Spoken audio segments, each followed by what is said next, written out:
Hello everyone, welcome back to our brand new tutorial series, Solana Brain Food. In today's episode, we will explore how to track all votes in a particular governance proposal. So let's get right into it. To begin the demo, we enter the proposal address for which we want to track the number of votes and hit the Get Details button. The results will contain various details about the governance proposal, such as the number of votes cast, total votes approved, and the total votes denied. We can also collect various other information such as the realm address, governance address, governing token address, and also the governing token details. Now, let's see how we can track votes for a particular governance proposal. The first step involves getting all transactions for the governance proposal. We will make an HTTP request to Shyft's transaction/history API with the proposal address as a parameter. If successful, Shyft will return an array of transactions related to the proposal as a response. All transactions received from Shyft APIs are human-readable and pre-parsed, and we can directly collect information from the transactions. So the next step involves filtering the cast vote transactions and storing them in an array or a database for further processing.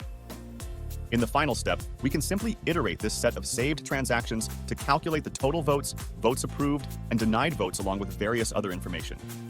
So the first step is getting all transactions for the governance proposal. We will use Shyft's transaction history API to fetch all transactions related to the proposal. The API takes in a few parameters, such as network, account, TX number, before TX signature, and most importantly, the XAPI key parameter in the header, which is used as an authorization parameter by Shyft. You can get your own API key from the Shyft website.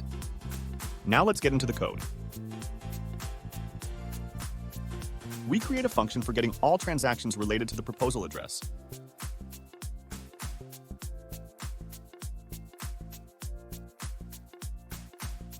Since the transaction history API returns paginated data, we have to call the API repeatedly until no transactions are received.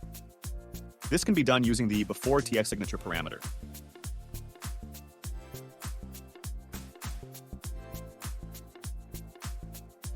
We use the Axios package for our convenience, but you can use any HTTP client of your choice, including JavaScript's fetch to make this API request.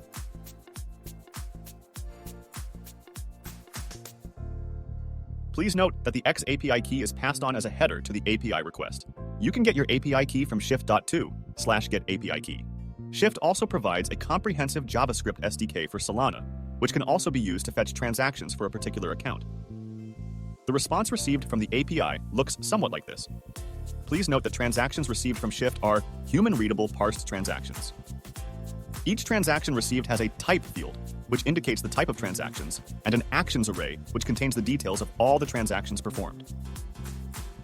We continue requesting new transactions until no transactions are received from the API. That is, the length of the transactions received is 0. In our use case, we are mainly interested in the cast vote events. Therefore, in the next step, we filter out all the transactions of type cast vote and store them in an array or a database for further processing, like so. Once we have all the transactions of the cast vote type, we can iterate through them one by one and check vote_type for each cast vote transaction. This would give us the number of approved votes, the number of denied votes, and the total number of votes cast. From this information, we can also figure out that if the proposal in consideration was approved or not. We can also collect various other information from the transactions we have received, such as the proposal name, realm address, governing token address, governance address.